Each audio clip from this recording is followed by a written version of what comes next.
Hey everybody, it's the interview queen Alicia Atout here, and I'm so excited to be catching up with Viper Piper Niven. Hello. Hi, how you doing over there? I'm doing all right. How are you? Doing not bad, keeping safe, keeping well, and keeping as sane as possible. But it's a little bit sketchy right now. I feel like we're all going through that. Before we started recording, you were telling me how it's been a bit of a roller coaster. So, Yeah. how are you keeping sane over there? What are some of the things you've been doing to kind of keep yourself grounded?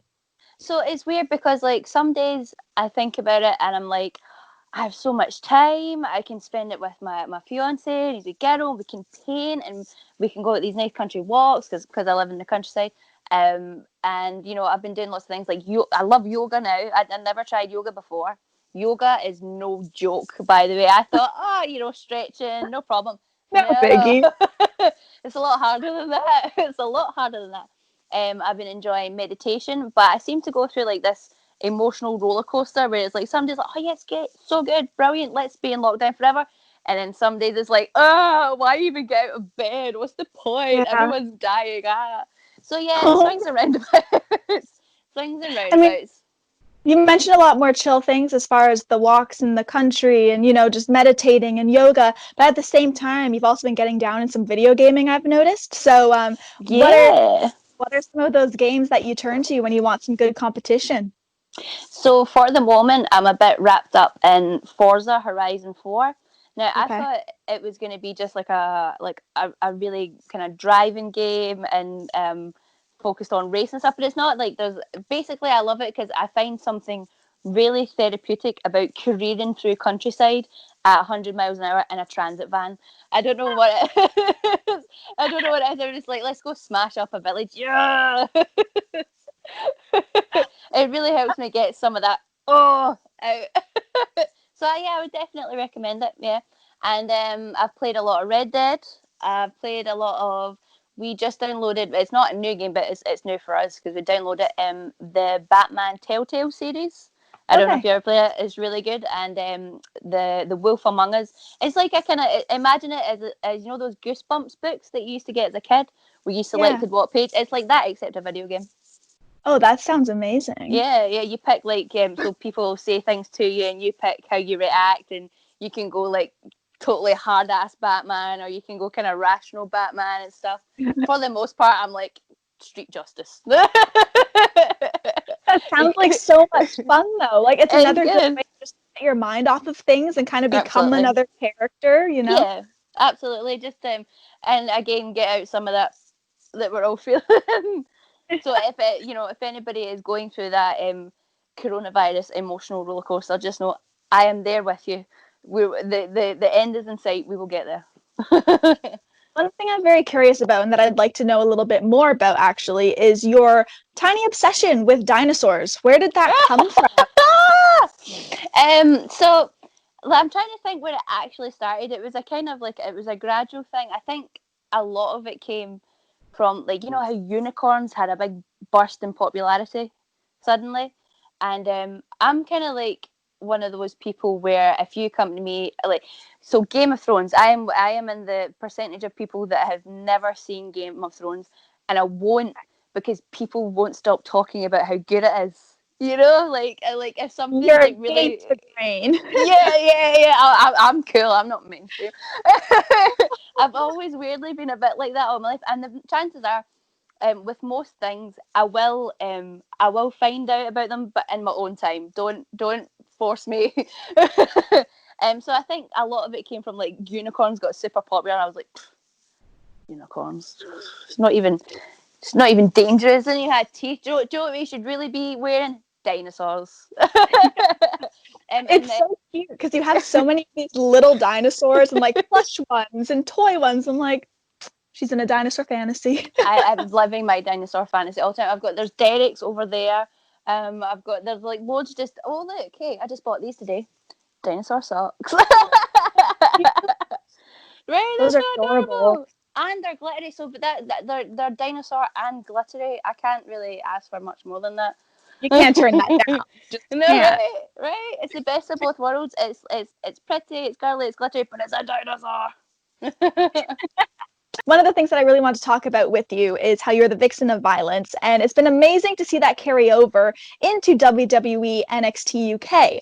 So I was wondering, when was the first moment you realized that you had that within you and you love delivering pain to others, and at the same time, you can take a decent amount of it too?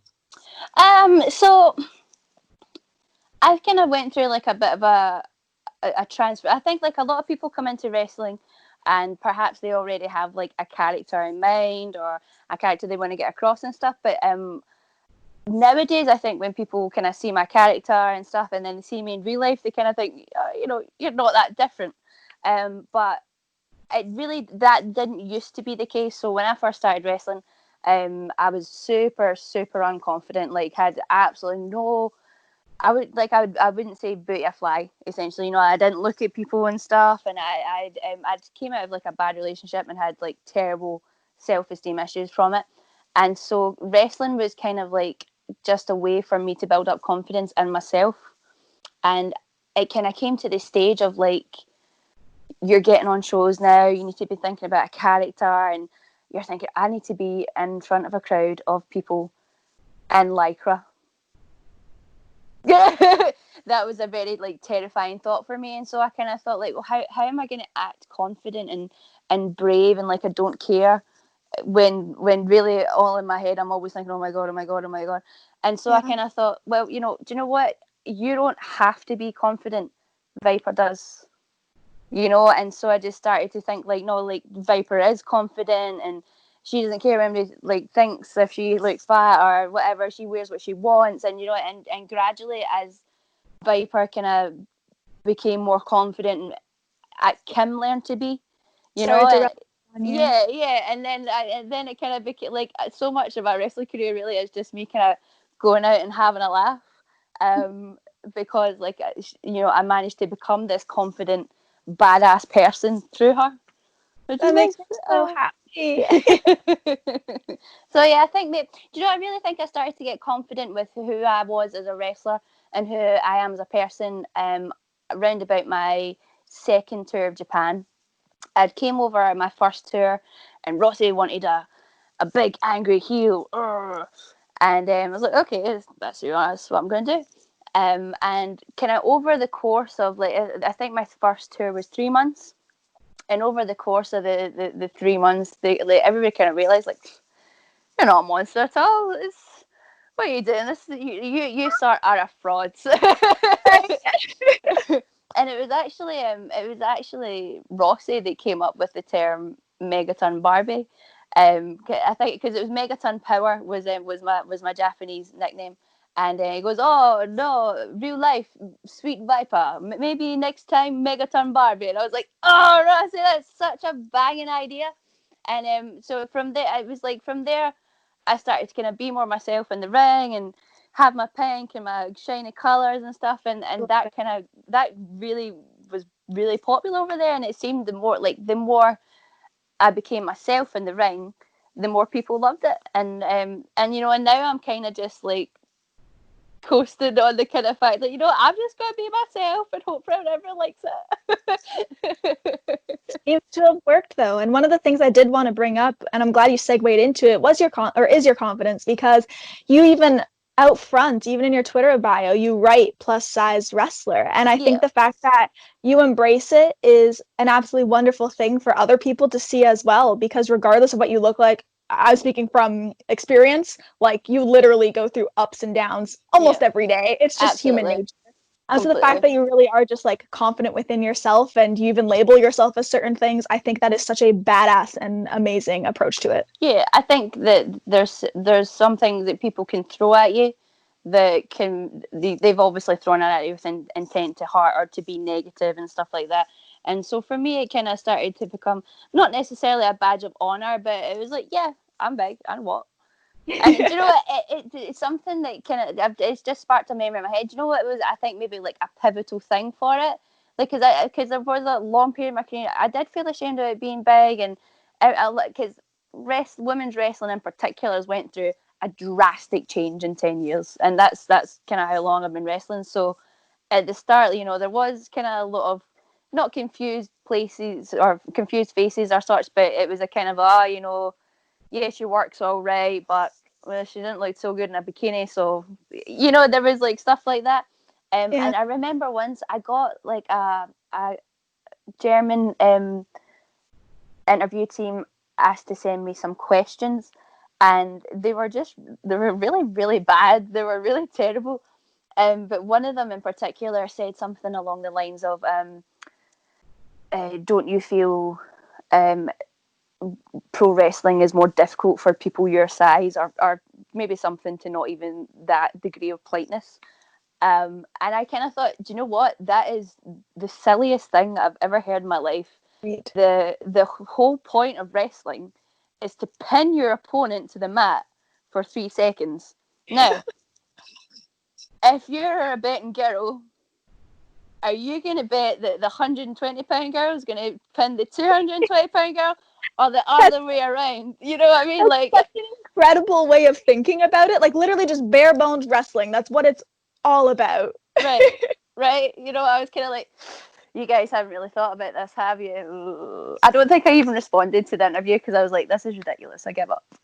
No, I don't blame you at all. I wouldn't give them the satisfaction. No, I was like, I could send this back and tear you guys a new one and make you look really silly, but nah. Nah, you're not worth it. I've got some fun things to go do. I'm gonna go do that.